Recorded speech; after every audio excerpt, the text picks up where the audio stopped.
I'm falling. In all the good times I find myself longing for change, and in the bad times I feel myself I'm off the deep end. Watch as I dive in, I'll never meet the ground. Crash through the surface where they can't hurt us. We're far from the shallow now. Happy Thursday, everybody. Welcome back to another episode of Morning Coffee. Today, I want to talk to you about you and your fear. Yesterday, I spoke a little bit about why you should do the things that you've always wanted to and accept your call to adventure. And while it really is that simple, I'm not naive enough to think that it will actually be that easy. Although the why is usually pretty clear when we want something new for ourselves, it's often the how that we have trouble getting our minds around. And that's because the second you think about what you might want to do, if that thing includes some sort of change, you can bet your ass that millions of years of evolutionary survival is going to come rushing into your mind and try to stop you. But just because we are wired for something doesn't necessarily mean that that thing actually serves us or our lives in any way. Because we've been forged to be weary of the unknown, but you'll have to overcome some of that wiring if you want your life to be a reflection of your desires and not your biological hardwiring. Because the reality is that when you think about what you want to do, your mind is scared. It sees what you want to do and it frames it in your mind as a wall. On the other side of that wall is everything you've ever wanted. Your desires and dreams, things for your life that could be so great that you can't even conceptualize them from your present vantage point. Unfortunately, that unknown that is beyond your purview also includes everything that could go wrong. And that's why your mind views fear as a wall. On that wall is written everything that could possibly go wrong and ruin your life, keeping you from the unknown.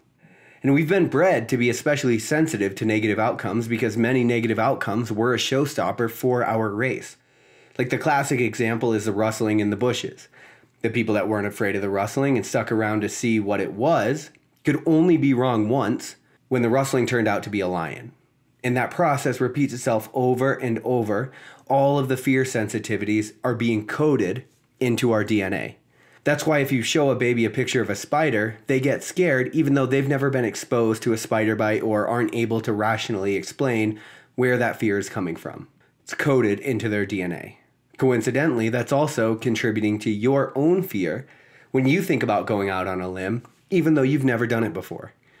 You know things could go wrong, and billions of people before you have been avoiding things that could potentially go wrong. And in our earlier years, the ones that didn't avoid them got wiped out of the race and did not pass on their DNA. One of the things that we really have to start figuring out how to get better at is acknowledging the fact that although fear sensitivities have been coded into us, they don't define us or any kind of outcome for our lives. In my experience, the best thing that you can do to quell the fears that pop up in your mind, creating a wall and effectively stopping you from the unknown that holds your happiness, is to start building out a case for yourself.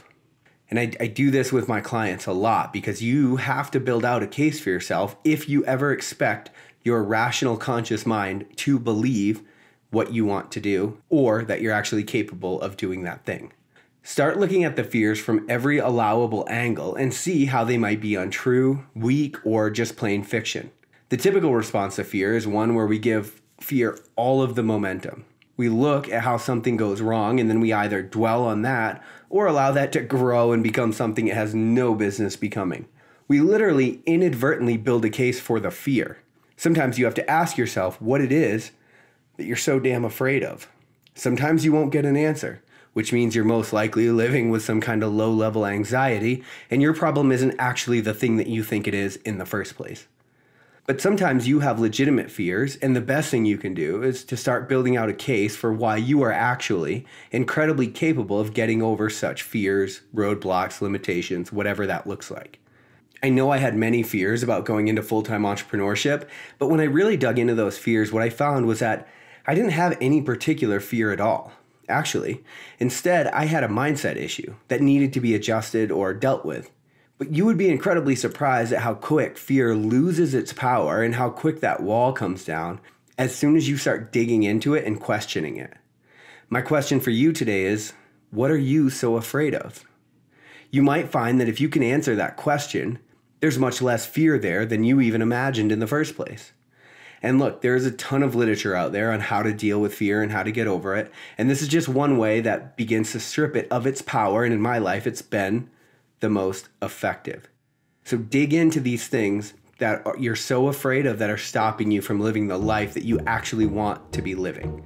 Because all of the things, the unknown that exists on the other side of it, could be so much more incredible than you have the power of conceptualizing. I say that a lot. That's because it's true. I love y'all. We'll chat tomorrow on Morning Coffee.